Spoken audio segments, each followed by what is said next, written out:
Assalamualaikum warahmatullahi wabarakatuh. Perkenalkan, nama saya Fitri dari DKP 21A yang akan mempresentasikan hasil identifikasi buku yang saya baca. Buku yang saya baca yaitu Komunikasi Organisasi.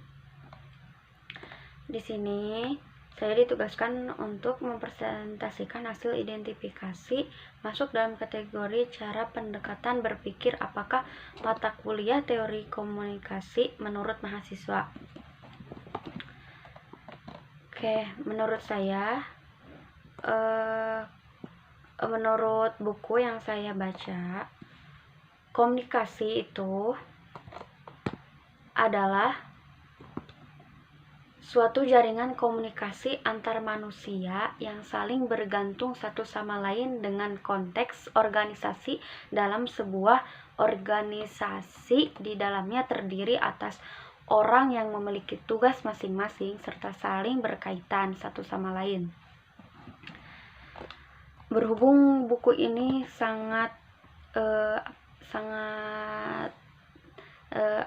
menjelaskan tentang berkomunikasi yang baik dalam sebuah organisasi, jadi saya juga akan memaparkan banyaknya komunikasi dalam organisasi. Adapun lebih terperincinya definisi komunikasi dalam sebuah organisasi, tentunya memiliki tujuan. Guna mencapai tujuan tersebut perlu dilakukan kegiatan-kegiatan pendukung. Salah satunya adalah komunikasi.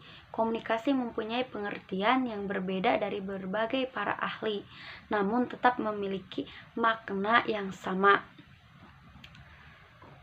Berbagai definisi yang dikemukakan, salah satunya yaitu komunikasi adalah proses yang menggambarkan siapa yang mengatakan apa dengan apa, mengatakan apa, dengan cara apa, kepada siapa, dengan efek apa. Yang kedua ada komunikasi merupakan rangkaian proses pengalihan informasi dari satu orang kepada orang lain dengan maksud tertentu. Lanjut kepada tujuan komunikasi. Tujuan komunikasi itu untuk menjalankan fungsi yang utama di dalam kelompok atau organisasi, yaitu contoh motivasi, fungsi kontrol, fungsi ekspresi, fungsi informasi. Yang pertama, saya akan menjelaskan sedikit tentang fungsi motivasi. Fungsi motivasi yaitu bisa memelihara motivasi dan menjelaskan apa yang dikerjakan untuk meningkatkan prestasi kerja. Motivasi itu berperan penting menurut saya ya, karena dalam sebuah mengerjakan sesuatu biasanya harus ada dorongan ataupun motivasi. Yang kedua ada fungsi kontrol, yaitu komunikasi berfungsi untuk mengkontrol perilaku anggota dalam berbagai cara seperti mengkomunikasikan keluhan tentang pekerjaan kepada pemimpin. Yang ketiga ada fungsi ekspresi emosi, yaitu memberikan pelepasan ketegangan untuk ekspresi emosional dan pemenuhan kebutuhan. Ini juga bisa saya rasakan sendiri ketika ekspresi itu dikendalikan. Seperti misalkan keadaan kita lagi tidak semangat atau lagi ada masalah di rumah. Ketika kita akan berkomunikasi, maka kita harus bisa mengendalikan itu. Lanjut yang keempat, fungsi informasi, yaitu memberikan informasi yang dibutuhkan anggota untuk membuat keputusan. Ini bisa sekali dapat terlihat jika kita tidak menguasai informasi yang akan disampaikan, maka akan terlihat dari kita menjelaskan. Misalkan kita ada terbata-bata, maka itu sangat terlihat sekali bahwa kita tidak menguasai informasi. Begitu yang saya dapatkan dari buku ini. Adapun saya membacanya itu tidak semua tidak semua dari buku ini, ada juga dari buku salah satunya yang memaparkan bahwa menurut Everett M. Rogers, sejarah komunikasi diperkirakan dimulai sejak sekitar 35.000 tahun sebelum Masehi. Sejarah komunikasi sudah dapat ditelusuri dan terbagi menjadi 4 bagian, yaitu era komunikasi tulisan, era komunikasi cetakan, era telekomunikasi, era komunikasi interaktif. Oke, mungkin hanya itu yang dapat saya sampaikan dari buku komunikasi, teori komunikasi. Lanjut, yang kedua, menjelaskan model komunikasi dari Aristoteles.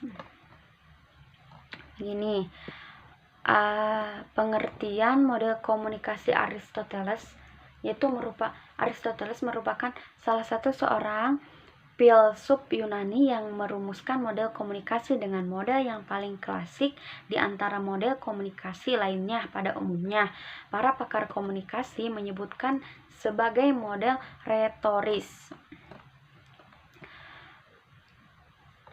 Dalam ini juga, inti dalam model komunikasi ini serupa dengan model komunikasi persuasi yang tujuannya mengubah sikap komunikan atau penerimaan pesan. Seperti yang sudah Bapak jelaskan dalam PPT, ada tiga itu ya. Sebentar.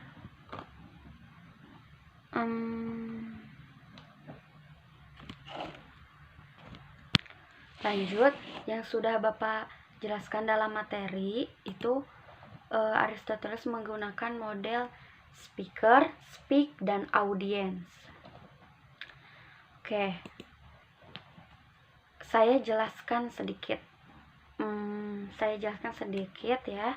Pembicara ini untuk pertama yaitu pembicara. Pembicara ini seperti yang dikatakan pada artikel adalah sebagai komunikator atau penyampaian pesan.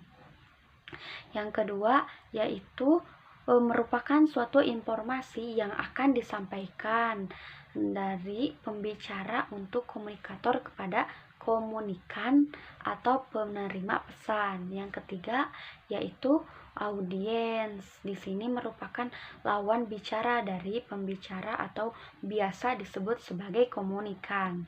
Ya, singkatnya seperti itu. Oke. Di sini juga saya membaca Aristoteles menggunakan segitiga retorika, merupakan